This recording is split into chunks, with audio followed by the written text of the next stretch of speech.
Look at this HP.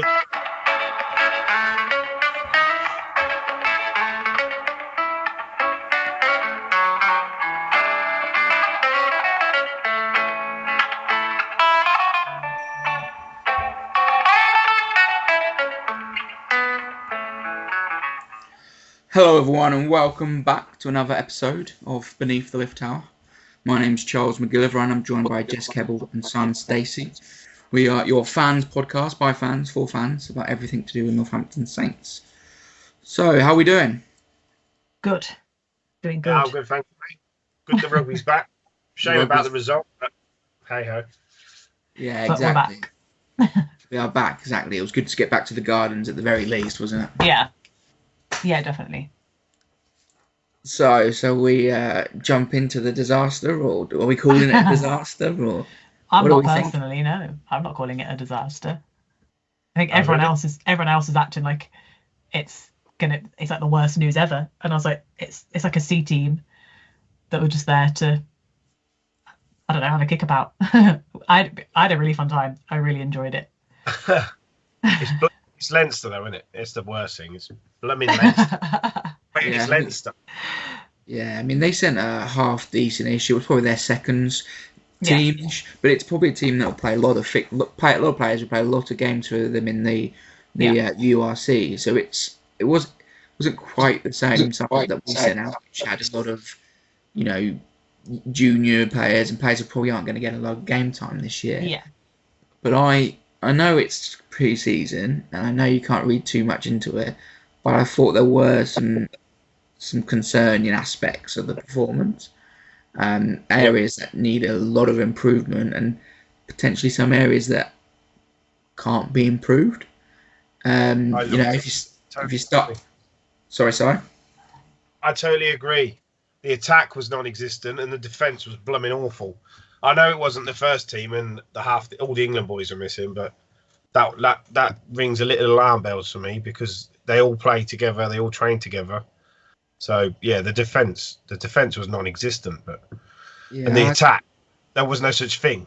We hardly ever attacked. It was us. Yeah, I know it's pre-season, but I always want to win, and it was I would just have my head in my hands. Just the amount of penalties we gave away as well The referee was blooming awful, we'll give him that, but he missed so many. Typical Leinster, though, isn't it?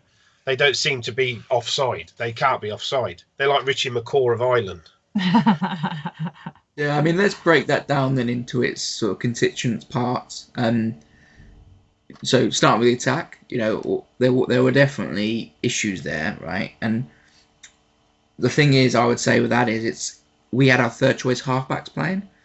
There's two people who would play ahead of Savalia, and there's probably two people that would play ahead of young McFarland, right? And McFarland is a prospect.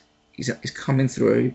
His third choice scrum half. He's got his box kicking isn't really there yet. He's got a lot of work to be done in that. There's elements of getting the ball out a bit quicker and a bit more authority at the breakdown. But this prospect, right? He might hopefully develop with game time and experience, and you hope he gets that this year. Charlie Tavala, I'm really not convinced with his decision making, his distribution skills. He's very stop-start, stuck in the mud. But then he's our third choice fly half. So, how good can you expect him to be? If you play Furbank at 10, I'm guessing that's what you mean, yeah? Yeah, definitely. I think, I would. Yeah. Which you would, ahead of, obviously, yeah. But it looks like he's done his hamstring, doesn't it, as well? So. Yeah, which is unfortunate. Yeah. But yeah, it was. Yeah, I actually, because I was fed up of hearing I actually turned my ref link off about 60 minutes because he was at the first 10. I was like, he's doing all right here, but then he literally gave us nothing. I'm not blaming the ref for the result, but if you listen, I don't know if either of you listened to the ref links. Mm-hmm. They were talking to the touch judges, and the touch judges were telling him stuff, and he was ignoring them. There was a bit where one of our guys had a HIA, and he said, "Stop the game." He said, "Stop the game. There's a HIA." He couldn't hear him, and then Leinster scored a try. I was like, what are you doing, man? But it was awful. It's difficult. it's difficult though to blame him for something that he didn't hear. But it happened the whole game. He kept saying to him, "Oh, sorry, I didn't hear you there, but it's a bit late now." You can't be like that. I know it's only a friendly. Yeah, I don't know. Nah. I don't think the refs got anything to do with it. I think the performance was. I'm not blaming him. I'm not blaming him. We were all, but he didn't help. Yeah, and then so going back to the other points you made, the defence. I thought the Maul defence was shocking. That was our Maul defence of 3 years ago. Anytime they went to the corner, there was zero resistance. It was took the ball down, push over. There was no one was splitting getting through and splitting it. They weren't getting low enough. And I mean, these aren't like rhythm based things. These are skill based things that you'd hope would be there earlier. I think I'm just so worried about that lack of bulk. Yeah, but it did change when they brought on. I've forgotten the names. In the last 30, the two, was it Green and the lad from Saris? I can't remember his name. I can't remember the two props that come on. Last 30, they West. winning the scrums with West. Yeah, well, there was God. Yeah, well, the scrum time, that's another real concern, right? Because we started actually okay. I think Iogun and Elliot Miller-Mills, they were going okay. I don't think we were as strong as we have been in the past. Okay, the bulk's probably not quite there, but they were holding their own. Unfortunately, when Tarek Kafar and young Ed Prowse came on, they got obliterated, right? And to be fair, Silimani was on. Silimani's a French international destruction player, right? He is a beast, but that's the level. That's the level. I laughed when I saw him on the bench. I was like, when the heck did they sign him? He's like a legendary French prop. He's tiny, but he's an absolute beast and a bull in the scrum. I was like, those boys are going to get mullered if he comes on, and he did. And they did. You look at Leinster's international signings, right? It's R.G. Snyman, Simani, him, and Geordie Barrett, like for later in the season. Literally world-class talent, yeah. But anyway, I'm hesitant. I'm hesitant to say that I'm really worried when most of those guys are not going to be appearing for a couple of seasons. If we're being realistic about it, right? That they have that time to develop. And I also think about last year, getting mullered by Bedford in the preseason friendly, and what did it say about a season? Absolutely nothing, because we know what happened. So I feel like it's supposed to be a learning opportunity, and there was plenty of that for them to take away from it. If that had many more of our starters in it and the same had happened, then I'd be worried. But I don't think I'm that worried about some of these young guys who have got plenty of time to bulk up and develop, and that's the whole point of something like this, probably, to kind of test and kind of see where they are. Saying that though, you look at the starting pack. You got Manu, you got Curtis, you got Miller Mills, you got Chanamunga, you got Kemeny, the new 6. You got Graham at 8. That's pretty much. Yeah, but I must say that some of those I thought put in really good performances. I mean, Graham's never not solid. No, Kemeny had the ball at one point and just barnstormed his way down the pitch, which is showing you what he's going to bring.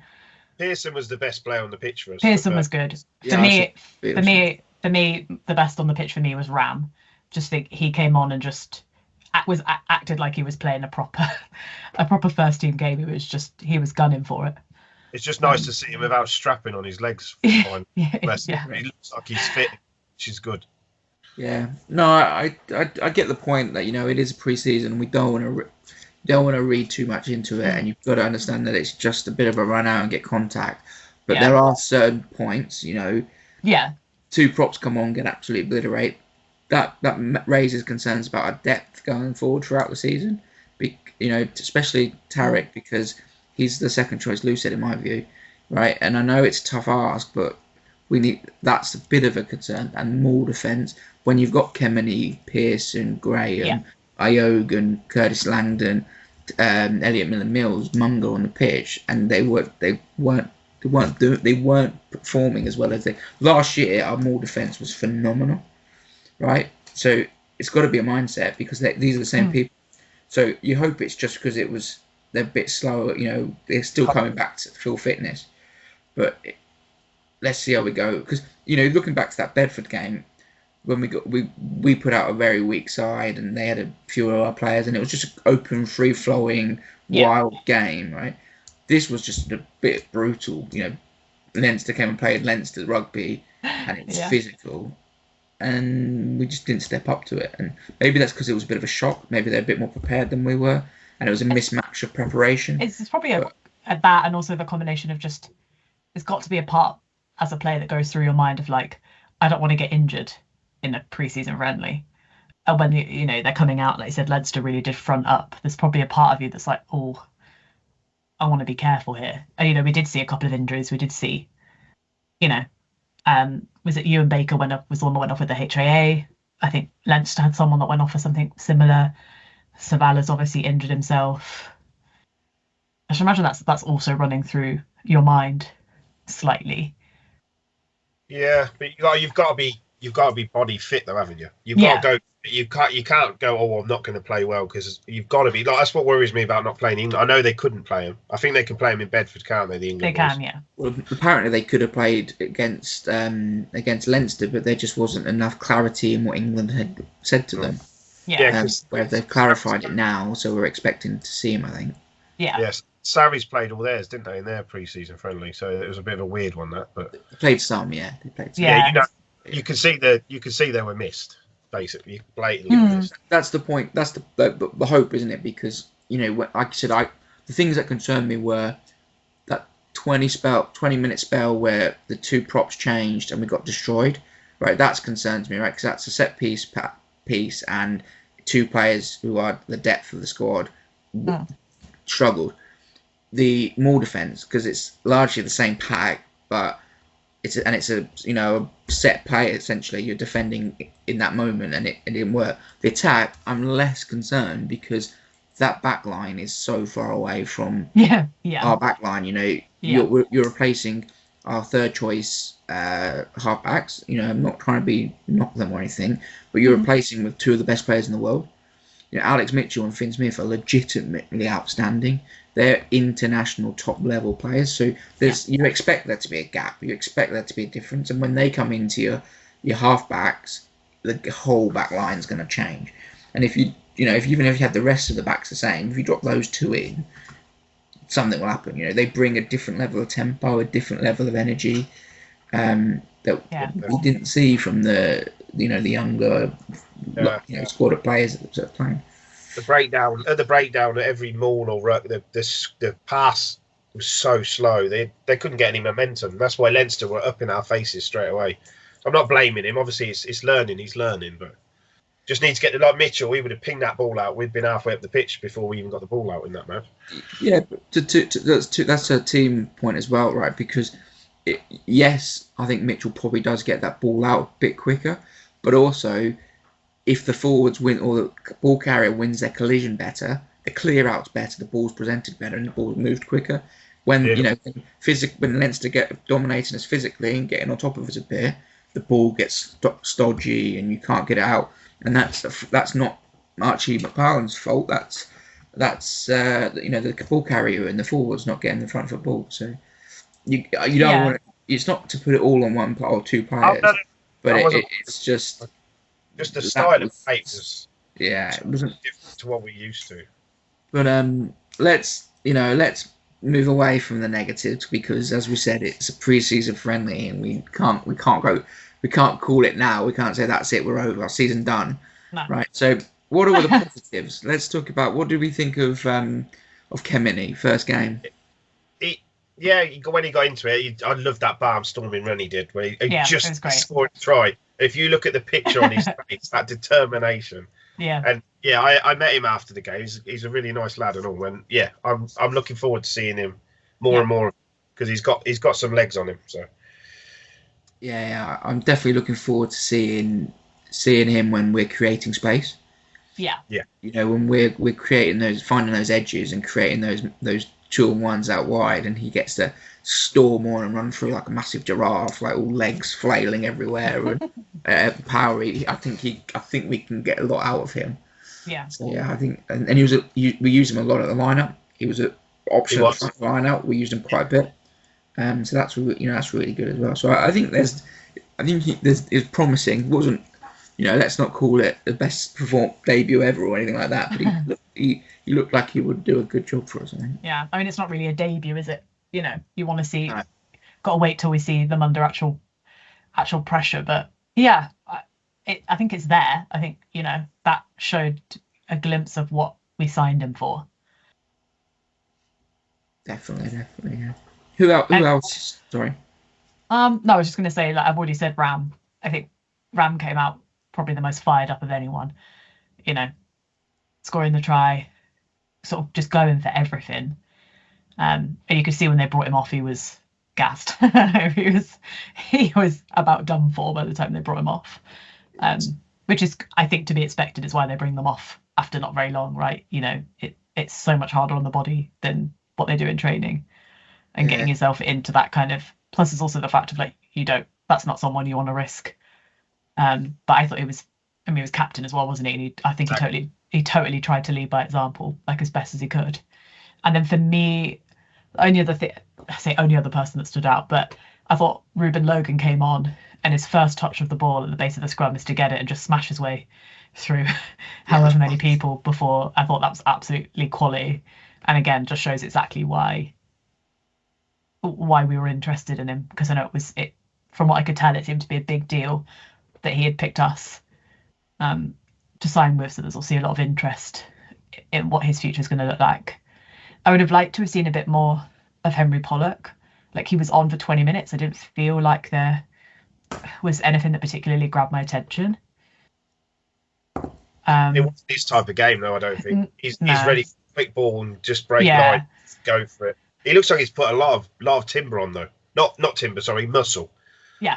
He looks like he's bulked up a lot, so they could be possibly using. I think I do agree. There's some areas where we do need to bulk up a little bit, but there's also some areas where we very clearly have. Having seen some people in kind of training videos, I thought Seabrook looked fantastic as well. He was fast. He was really fast, considering he did look like he put. He's always fast. Stocky. No, he has. He has definitely solid legs, isn't he? He has always been stocky. Yeah. He just looked like he'd put on a bit more muscle. He did. Yeah, and still seemed to have that speed, because I think it's something that we noted about Slightholme last season. It's like he bulked up slightly, but the speed was still there. And Seabrook certainly had the speed. But yeah, it'll be interesting for next week as to what they do, because I think I'll be expecting to see. I don't want to say like a full first team, but I think we're going to see a fair few of them, because Bath is a tough. Obviously, we'll come on to talk about it in a future pod, but like Bath is going to be a tough first game, and you don't want to go into that without all of them having something under their belt, even if it is just 20-25 minutes. Yeah, I mean, I think just to go back to the Leinster game a little bit, but also look ahead to the Bedford game.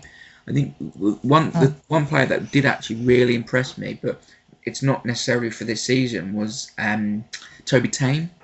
I thought he looked really impressive, and when Savala went off, they stuck him in at 10, and he just stepped in. He looked gone. He was absolutely exhausted. He'd clearly run his race, but he just stepped in at 10, and did an okay job. I'm not going to say he was incredible at 10, but throughout the game, I thought his defensive work was really good. I thought he ran good lines. He moved the ball well, and I think there's a huge amount of potential with that 3/4 line of Tame, Cousins, Glister, and Baker. I think they all look really good players, but Toby Tame's gone back to university, so he's almost like putting his career on hold. I just can't see how that will work at that level. I think he should be playing in the Championship all season, and I don't see there's any reason why he can't go to university and play at Bedford, because people have full-time jobs and play at Bedford. So if he can train Tuesday nights, Thursday nights, play on the weekend, which is what the players do at Bedford, I reckon if he got a full season, because this is the issue we have with no A-League, isn't it? Like, where do those three quarters play? Because they're all really exciting young players, but they've got some pretty good players ahead of them that they're not going to be breaking in or getting ahead of them anytime soon, I don't think. Especially Glister. Glister's put in some good performances in games I've seen before. Obviously, it was unfortunate that he was the sacrificial lamb for the yellow card, because we then got a whole 10-minute period that we didn't get a chance. Because he's rapid as well, another one that can just create space. Yeah. Toby Cousins is a beast. He's the size of that lad. Like, if he keeps going, like, it's a Jonah Lomo-esque, wasn't it? Like, he is massive. And he's fast. Like I said, there's huge potential in that three-quarter line. We need to get that group together playing as much as they can. But I don't see the opportunity where that is without an A-League or an under-23 league or something, because you can't go to Bedford, stop playing Dino Adamson and, don't play Jamie Elliott or Tiverington at 13 because we want Toby Tame to get games. It's going to be very hard to get that unit game time, I think. But that it's not for this season.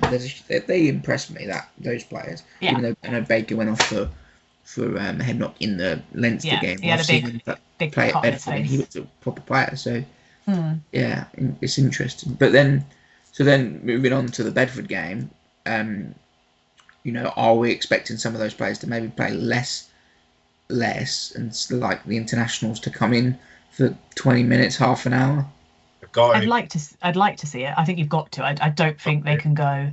I don't think you can go into an away game against Bath, finalists from last year, with no game time under your belt. I just don't think that's smart. That's assuming that they're going to start them in the Bath game. Yeah. Away at Bath is a tough ask as it is, right? You could go there but then I also mid-season fully strengthed and lose. So maybe it's a case of you go, you play your team, you get your team that's not including your internationals ready to go, and then you pack the bench full of the internationals. Maybe I just feel like you've just won the league. I don't know if it sends a great message of we're not going to put you in for the first game of the season, as champions. You're going full strength again. Yeah, I think you need to. I don't know. I don't know. You just beat them in the final. You can't go to their park and get whooped like we did in the last game of the season because we put a weakened side out. You can't do that. Yeah, but I'm not saying put in a weakened side. I'm saying maybe you don't play Mitchell, Finn, Smith, Furbank, Freeman. That's your attack one then. Yeah, but maybe because you don't do much attacking down at Bath, maybe you do a lot of kicking and you just play a pretty restrictive game. Yeah.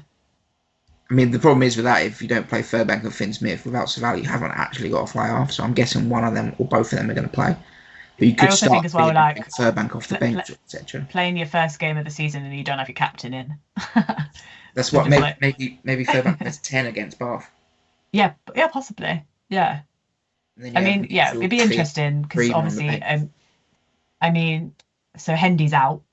He had a boot on, didn't he? He broke a toe. He broke a toe or a bone in his foot, something apparently, which is like 5 to 6 weeks, I think they said. Right. So, you don't, because to me, like, if you weren't gonna pick your absolute first choice for Bath, he'd be the natural choice to come on to start on one of the wing positions, and he's gone. So yeah, kind of depends. Yeah, and obviously we don't have Odendahl, do we now, for I think pretty much the entire season. I'd be surprised if we see Odendahl. Yeah. So you're already a couple down just before the season even starts. He didn't have a boot or anything on though, and he didn't have crutches. He was walking, but they did say that it would be a surprise if we saw him anytime in the near future, just because the rehabbing of an injury like that is leaves us very light in the centres, doesn't it? Because we've got obviously Dingwall to come back, Freeman can play 13, and we've got Hutchinson. Yeah. Toby Tame, like I said, he's off to university in at the end of the month. He's not going to be around, right? So Litchfield's injured apparently. He was on the unavailable list. Right. You've got the Tuivasa, to the guy on trial Yeah. from came through the NRL with the Roosters, recommended by Lee Radford. I've heard.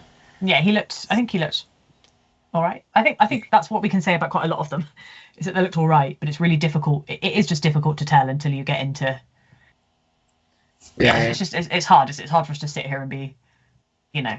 That's where you miss the A-League. I know they. No, 100%. Yeah. But that is where you miss, because like Monday nights you could just put out a second string and it just gives them match fitness, and it just makes everybody a lot fitter, a lot quicker. But it's never happening again. They've said that because teams can't afford it. Yeah. But they feel they need to have massive squads to. But then you end up with, players do miss out because someone like Toby Cousins, for example. If he can't get a game in the Championship with a team, Bedford have got a couple of decent wingers. If he can't get a game in the Championship, well, it just doesn't play rugby for a week. Or you're dropping down to like national divisions, and then are you getting the standard of rugby you need to get?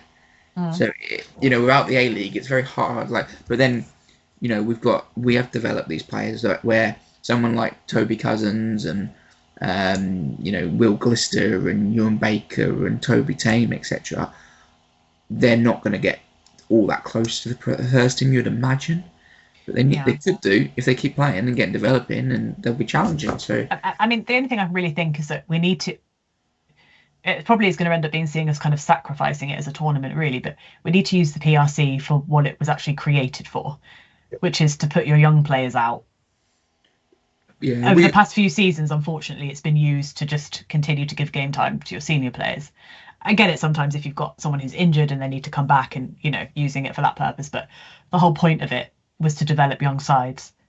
And so if we want to see, bearing in mind that there are blocks, I think, for those games, that you can have a good block of time where these players are playing week in, week out. And yes, it's not the whole season, which is obviously, still a difficulty. But I think it's time to use that tournament for what it was actually designed for, because there's so many people you can pop in to those teams and get a really proper good look at them. Yeah. Well, last year we used it because it was basically pre-season last year, wasn't it? Yeah. So we basically used it, and we got beat by Ealing, and we sent out kids in most of the games. And I think largely we have. I think when we won it, we were probably a bit stronger than other teams. We probably took it a bit more serious because we weren't challenging in the Premiership. Mm-hmm. Whereas, when you're challenging at the top end of the table, you do tend to play the youngsters a bit more. And I reckon we will this year, I think. Yeah. But then, that last game, which is... So there's a block of fixtures, and then there's a game... the last game is a couple of weeks before you're back in the Prem. So you almost want to use that as a second pre-season game to get ready for the following Prem game, don't you? Mm. But I'm sure they'll balance and work it out. Yeah, that's the key thing, is just... Because like you said, for 3-4 weeks in a row, you get some of these players and you can get a real proper good look where they're actually under pressure. Yeah. That's the key thing, isn't it? That's what makes people, it's pressure, how they react under that. And I wonder if that's part of why it's difficult to really say anything with Leinster, is that the reality is yes, it's a match, but it's not the pressure-filled environment that, a match that has points on the line is. I do think that they should do what they do like in the Olympics, where they have like 2 overage players and then the rest are like under 23. Then it'll just make it a tournament of the youth rather than just makes it fair. I know you need to use it sometimes to bring back players that are injured, but some teams just go full out for it, and it's not part of it. I don't agree. It's to let you lads have a go, like you said, because they're just going to disappear if they don't. Yeah, exactly. Yeah. But anyway, so pulling us back to rather away from the PRC and back to the Bedford game. I'm sort of expecting we'll go pretty strong. Yeah. For at least for half an hour, I'm expecting Iogan, Landon, Elliot Mills if Big Trev's not around. Maybe Coles starts the game, gets a run out with Munger, because I'm probably expecting that to be our first choice. Kenmany, Pearson, Graham, Mitchell, Finn, Dingers, Freemo, I would just Furbank, and then they'll come off after 20 minutes, and you see the rest come on. I think the key thing for me is like putting them all on together, because I'm not saying that anything's going to have happened to how well they've gelled and like the relationship between them, but they work best together, particularly 9 through to 15, right? They work really well together. So I think if you're going to bring them on, you need to just go whole hog, like I said, for half an hour. Let all of them get that kind of fluidity between them back. Not that it was ever gone, but you know what I mean? Like just getting back into the rhythm of it. And then, yeah, just make all the subs 20, 30 minutes in. James is the interesting one that's missing because, he's a big loss if he's not around. So, like I said, I wouldn't be surprised if going into the Bath game, we have a rotated squad with a very strong bench of internationals. So maybe, Furbank starts at 10, Finn Smith on the bench. Furbank starting as captain at 10. And then, maybe you start with, if James was around, maybe you'd start with him, bring his expert kicking game in and way at Bath, and he just kicks the lever off the ball for 60 minutes, and then Mitchell comes on for the last 20 with Finn Smith, and you just, that's might be the rope-a-dope way of beating them. Out of the centres, maybe Dingwall and Freeman, maybe Hutch starts, Dingwall starts, and then Freeman comes on for Dingwall, so they split the load. Ram maybe starts at fullback, and then when Smith comes on, Furbank goes to fullback, and you go full load for the last 20 minutes. But I wouldn't be surprised if they ease the players back into the season because it's such a long season. Yeah. Every week's fundamentally important. I get that, but away at Bath's as bad as it gets. Like that you could go full strength there and get battered. So you could also yeah, we could go and beat them. Of course we could, but I don't play the long game a bit, haven't you? I can't imagine the reigning champions going down there and not sending out a full strength side just to put a marker down or attempt to put a marker down. Can't win the league in the first round, but you could lose it. No, you can't. You can. You can't lose the league in the first game of the season. You miss out on that stopped you from getting a home semi-final. Yeah, especially the past few seasons with how tight it's been. I mean, I still don't think you can lose it in the first week. I still think you do want to go and put a marker down that, like, we were the champions and we're planning to. Yeah, no, sure. We lost the first 2 games of last season, but we weren't champions. But this would also be losing to the people that we just beat. So I think it has a different complexion, I think, than. Yeah. But no, I still wouldn't be surprised either way. I'm not saying it's necessarily a bad thing. Like, Tom James is actually probably maybe even better suited to a game against Bath than Mitch. So you wouldn't necessarily lose anything there. And Ferbs has proven himself at 10. So yeah, I don't think it's necessarily a bad thing. That's if he's fit. I mean, I think going back that met you said interestingly, Simon, about you're going there as champions, right? And that's a really interesting way of looking at it, right? I would look at it as you're going there as nothing. You haven't won anything yet. Everyone starts on 0. Right? You're not champions. You're no longer champions. Like I said last week, you can Brian Clough those medals. You haven't won anything this year, right? So I would say that you start at scratch. It's a new team, a new era of players. You're not going there as champions. You're going there as going there as people. I mean, want to possibly, but I don't think that's what the players will tell you. I don't think that they'll tell you that they don't think of themselves as going to Bath as champions and as the champions that beat them. I don't think that's their mindset of. I'm not saying that the mindset isn't we start from 0, like, because it is. That's just the truth. But no, I still think. I'm pretty sure even Ferbs has maybe said this in an interview of, like, we're the champions and we carry. Carry the load of that, essentially. We carry that tag. Right. Carry that tag. Yeah, he said there's a big target on our backs, and so I don't think they're going to underestimate what going in feeling like champions could perhaps give them in terms of an edge. Yeah, it's interesting, isn't it? Because you can look at it from, like, the All Blacks perspective of you want to be in the position, don't you? You want to be under pressure as former champions because that's what you want to be. You want to be the champion, so you want to be in those positions. So you should just embrace it and love it and really welcome the challenge. Right? That's the All Black mentality. Yeah. But there's also the case of we go again. we start from scratch and we go again. We've got to rebuild. Like this has been a lot of change. It is a rebuild. It's a complete start again. So they can go there going, we're the champions, but I think it's a case of balancing it. I think they'll need to balance. I don't think they're going to go with one or the other mindset.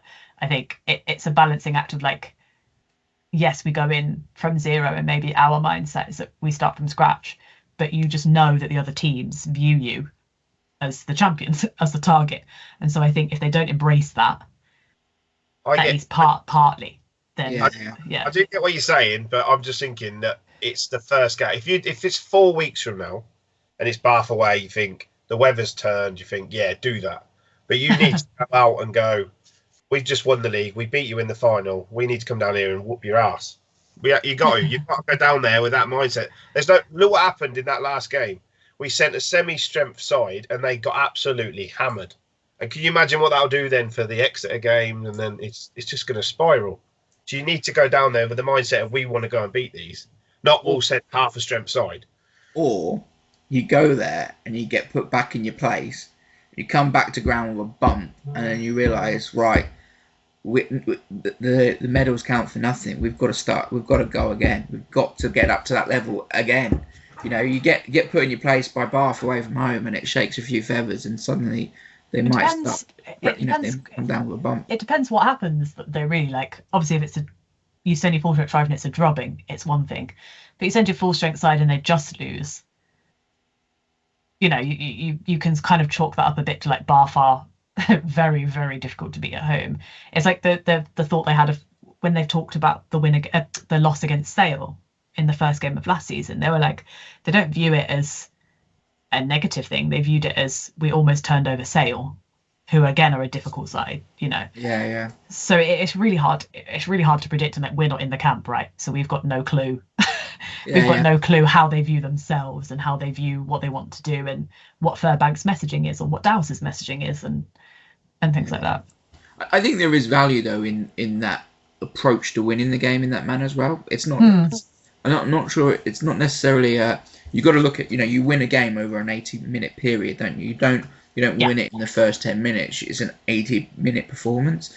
So if you go there with a side that's got a job to do for an hour, and that job might be keep it within 10, you know, and then you've got your superstars 20 minutes, go win us the game. You've got 20 minutes to do it. They go, and then you put in the pressure and you make it getting the best out of your best players at the right time in the match.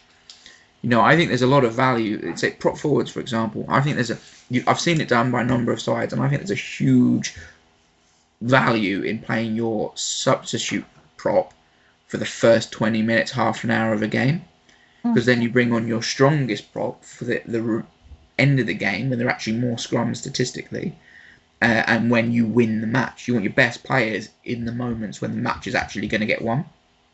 Yeah. So, you know, if you're starting Alex Mitchell for a scrum half, that inevitably means he's not going to be there to win you the game at the end. Yeah. Because they often come off. So you almost go with... There is value in not going full strength first out the gates with your strongest team starting, but having them there to win you the game at the end. I just think that's value. And I think with the aspect of it being the first game of the season off the back of a pre-season, and they've not had a lot of fixtures, I think that has even more value in doing it. But we will see. We will see, and we'll be interested to see what they go with against Bedford. Because I would almost just do what you do against you plan on doing against Bath against Bedford. I would, potentially do the same. You always say play down at Bath's boggy, isn't it? But it's the end of summer, so their pitch is going to be okay. So I think you need to send your best runners. We can have a 50p bet on it when it starts. Go full next week we'll have a 50p bet on it. But the thing with the Bath pitch though, they've actually fixed that, haven't they? Since they signed Finn Russell, they've actually put in a whole new relayed it, and I think last season it was pretty good because it was awful for so long. No, it always rains at Bath. I don't think I've ever been down there and it hasn't rained. and it's really clay, isn't it? Because it's next to the river, so it just hasn't got the drainage. But I think they fixed that now, and I think last season they were pretty good. Yeah. Yeah, it'd be interesting because it also depends a lot on like levels of fitness. I think we also kind of forget, yes, they've had a break, but some of them, I'm thinking like Finn Smith in particular played so much rugby. Started so many games and played so many of them through to the conclusion and was struggling with his legs sometimes, because of how much it was. And it's how well all of them have recovered from that, which is why I agree. I think against Bedford, you need to just put them all out because they're going to want to know that as much as we're going to want to know that. It was just shocking to see, because I sit just behind the bench, and when you saw the final whistle and you saw all the boys that weren't playing standing at the side of the pitch, you thought if half of them were on that pitch, it would have been a totally different result. There's just a talent that was stood there. It's just like, oh, I'm not dissing the boys that play, because obviously we've got a squad for a reason, but you do miss them, and that's why they get called up for England. Simple as, isn't it? Yeah, they're top quality players. And the level of fitness is a massive factor that we just don't know. Like, so, they obviously came back into pre-season a lot later. A lot of the squad have had 5-week training spell, week off, week, and then into the Leinster game. So they've got 6 weeks of training under their belt, whereas the internationals had a few weeks prior. So it might be at come Bath they've only got 40 minutes of play actually in them. Yeah. And so therefore you want them for the right 40 minutes. Yeah. So it's that that's why I wouldn't be surprised if we went into that first game of the season with the boys who've been training for 6 weeks getting fit to that point, and then a bit of sprinkle of the talent off the bench, couple start maybe, just to because you've also got to reward the people who play pre-season. Imagine training for 7 weeks in pre-season in the sun and nothing but fitness and the Blackiston Challenge and absolute grueling, and then you don't get to play any rugby. Yeah. You've got to treat them. You've got to give them game time and reward them for the efforts and all that sort of stuff, I suppose. Yeah. Yeah, and like I said, it depends on the status of people that didn't play. So like Augustus didn't play. Big Trev. And obviously we don't necessarily know is that injury or is it just they just didn't play that day for whatever reason. So there's still quite a few question marks and people to come into it. So we'll see. The only one that looked worrying, like you said, was Hendy, because he's broke his metatarsal. Yeah. None of them physically injured, but we don't know that. And you go back to Finn Smith saying about, I do think the last month or so of the season, I do think he was carrying an injury, because he kept cramping up in that leg every single match. But he played through it, and look where he's had I know he didn't feature much for England, but he seemed fit enough for that.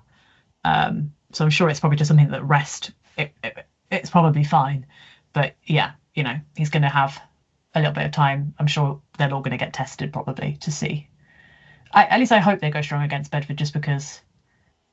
Just would be nice to see them all before we actually head into the season and things get tense. They've got to play some part of it, because you can't go into first match with no minutes against a team. Nothing, yeah. I also think you've got to go in. There's certain players, certain positions where you can't afford potentially to play the third choice. I think and I'm not trying to single anyone out, right? But I'm saying if we don't have either Mitchell or James at 9 or Ferbs or Smith at 10, we'll probably struggle. Because it's such a crucial position, fundamental position, and the players we've got in those positions are world class. So they're the reason we won the league. We won the league because we had exceptional players. So you take the exceptional players away, and the league means nothing without them. So. I think some of them can still get there. There's a reason that McParland and others featured for England, right? Under 20s and featured heavily. Like, there's something there. It'll be there, and like I can't think of anyone better for him to learn off of than the people we already have. Mitchell will make no bones about what he learned from Rhymac, for example, being in the squad. Yeah. And now it's Mitchell's time to do that. It's for Archie. I know that his features for us, unfortunately for Archie, have not been great. I'm sure he knows that, but they see something at an international level, even if it is that the under 20s level, but they see something there, so there is something there. It's just a case of getting it out of him at senior level. Exactly, he's got huge potential. He was only he wasn't a 9 a couple of years ago, like he's got the potential, and I'm not singling out. I fully believe he will be a very good player. Yeah, but there's levels to this game, isn't there? Yeah, and he's also just exposure, but you get chucked in the deep end in such a crucial position, like he did at Bristol away last year, right? It shows that you can't do that. Chucking in a kid in that environment, it doesn't really work. This is professional sport with proper athletes, and he's still a young lad learning his game. I think we're also in like a catch-22 situation of like, we've got such incredible players that they can learn from, like world-class players they can learn from, but then also when they're not at that level, it stands out. Like, I mean, Mitchell is a cut above the rest of, I'd say, almost every 9 in the world bar one, and we probably all know which one I'm referring to. I think there's a few, but yeah. Yeah. I still think I'd put him second on that list, personally. Yeah, I probably would. I would take him second. And so I think you're literally looking at literally one of the best in the world, and so when you don't quite measure up to that level, it's difficult. And I mean, Finn Smith is not far away from being in that conversation in terms of, you think about how young he is as well, it's legitimately terrifying. And so it stands out, doesn't it? He's a bit of a freak, really, isn't he? I'm not in a bad way, but he's so young, but he's so experienced. He's got such an old head on his shoulders. Yeah. Whereas Mitchell's like mid-20s, like coming up to late 20s now. So like Farland's sort of not far off the same age as Finn Smith. Yeah. It's all experience. Yeah, it's just he said like, it stands out that they're not at Mitch's level, but then you can also argue that not that many are. So, but you've got to take it on the chin of like, I'm not at his level, but if I learn from him, there's a chance to get there. So no, I think that's why I try not to be too worried. Was it a good performance? No, but I still really enjoyed getting to see some of them run out for the first time and think, which of these names are we going to be seeing in 2-3 years time, when some of those that we think of now are going to get older. That's the reality of it. Like, even Furback now is what, 27? Yeah. You think of him as a young guy, and he is in terms of a regular life, but in a rugby career life, is practically middle-aged at this point. Well, he's probably past that. And it wasn't that long ago that he was in the same bracket as Ewan Baker, and he was this youngster coming through, looked promising in moments, it's crazy. I mean, this would be we're looking at the development of like the 5th team of my time watching the Saints. The generations have gone through over these years, but it wasn't that long ago that Furbank was a youngster in the squad, and now he's captain. Although it doesn't feel that long ago anyway. I don't know how many teams I've seen develop, because I'm the old one of the team, I know, of course. Yeah. Whereas for me, like, I've really seen, I've seen the 2014. I've seen the 2 champion teams, basically. Those are the 2 I've seen kind of come through and come to fruition, but probably more so this bunch here, because 2014 was like, essentially, if you think about it, almost like the end of that team's time, really, if we're thinking about. So I probably didn't quite see the whole transition all the way through, whereas this one I've seen your Fabs and your Hutches and all those people come through. So I've probably seen one team properly develop from like start through. But it's just nice that it's actually come through the ranks, whereas the 2014 team, a lot of that was players from all around the world. It was a big squad whereas the new team now is Northampton based, core based. Yeah, it does make for a good story. Yeah, and it does. Playing all those years just shows it works. It was the work that Jim Mallender first did. Like, so the impact Jim Mallender had on the club is just huge, because yes, the side that he assembled went on to win the 2014 team, right? But he pulled all those young English players, Foden, Dowson, Dixon, Burrell, Day, whatever. He pulled them all from all over the place and put this young English team, and he pulled a few world-class players, Khan, North, etc. in, but he created that mindset of young English talent. Him and Dusty Hare built that academy, but he set it all up. He just didn't didn't sort of tickle over and start Yeah. bringing that talent through. So, Ludlam, Furbank, all of those lads, Hutchinson, all came through on Mander's watch. He just didn't quite give them the keys, give them the. I mean, kind of one of the other teams that's done well with their academy is Saracens, but I think other than that, I think we're probably the best. I'd disagree. Who have Saracens produced? No, I'd say them up the road before us. I won't say that. I won't say their name on here, I swear. But they're the one that's where we got it from because of Dusty Hare. He came from there. Yeah. They literally, you look at their team, it was always through their academy, and they were always England players. And he brought that to our club with Jim, and now Mark Copley's took it on, and we're producing that. We're ahead above anybody else in the Premiership for that. Yeah, that's what I was going to say. I think we're comfortably the best team in terms of bringing through. Well, and it isn't even. It's not even just young talent. It's literally people that were like born in this town, or in the region, or in the region. Yeah, at least in the region. Yeah, Bath bring a lot through, but they also bring in big names, so they don't necessarily get the talent. No, I disagree with Saracens because they had a lot of young English players, but a lot of them cherry picked. The Vernopolas came from Bath, from Bristol, and Wasps. Yeah, a few from Bristol, haven't they, that came through? And quite a lot of their players came from other academies, sort of thing, rather than actually being. They brought them in young, like we did when we won the league. They did that, whereas a lot of these lads from that playing Furbank, Dingwall, etc., have actually come through from kids. I mean, they've got a few of it. They've got that. Mara Matoje has always been Saracens. They've got some. They definitely do have. Yeah, they've got a couple. Yeah, they've got a couple. But. Yeah, and from all intents and purposes, they seem to have quite a strong academy in terms of how important. I think it's the importance you place on it sometimes, isn't it? And we've always done that here, which is always nice. Yeah. Anyway, let's not get into the debate of Saracens and where they pull their talent from. But anyway, so what do we reckon? Do you reckon it'll be a tight game, close game, smash them, I'm going to say this. I'm going to say the same as I did last week. I don't think it matters, and I still don't. Even after the thing last week, I don't think it matters. I just think as long as those guys get on there and they can put in some good time and they can show their level of fitness and get themselves ready for the Prem. I said that's what the emphasis is supposed to be on.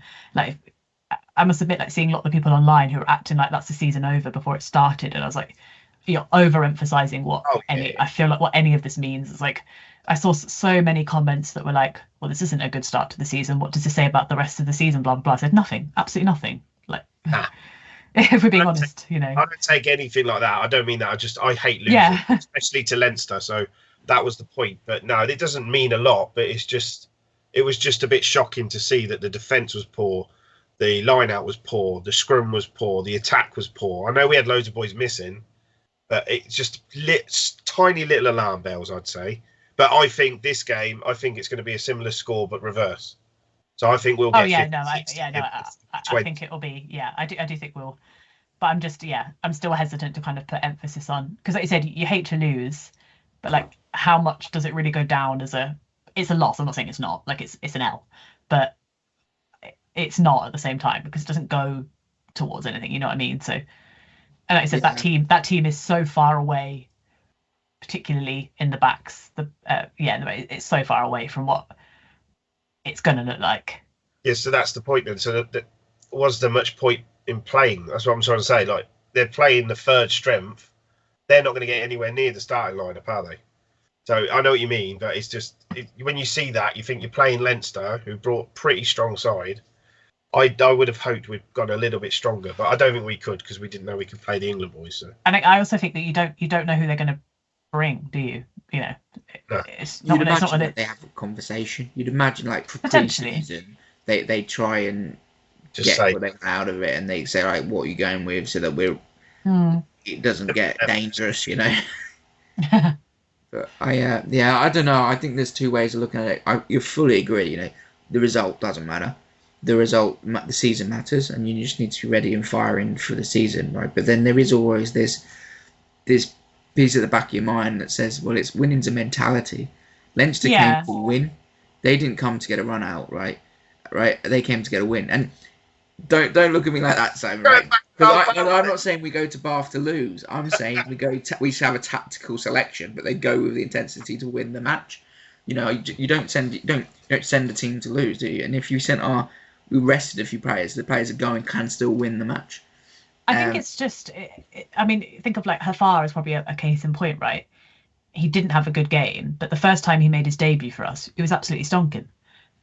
So you can have off days, you can have the difficulty of getting back into it when you've had a season, time off and a pre-season and stuff like that.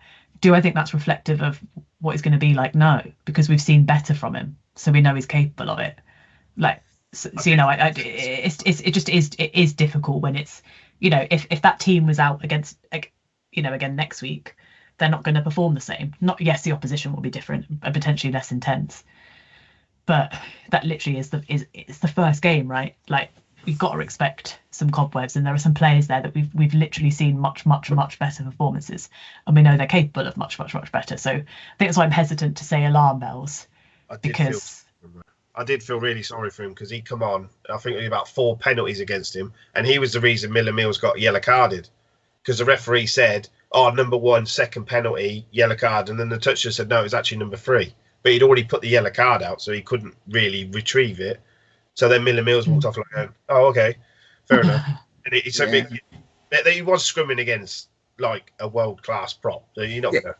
That's the only alarm bell. It's not necessarily his performance. It was our scrum went bad very quickly when we changed the starting props, and that's the tiny little alarm bell. That's the little thing that you hope so. Because, like you said, Hafar has played well for us in the past.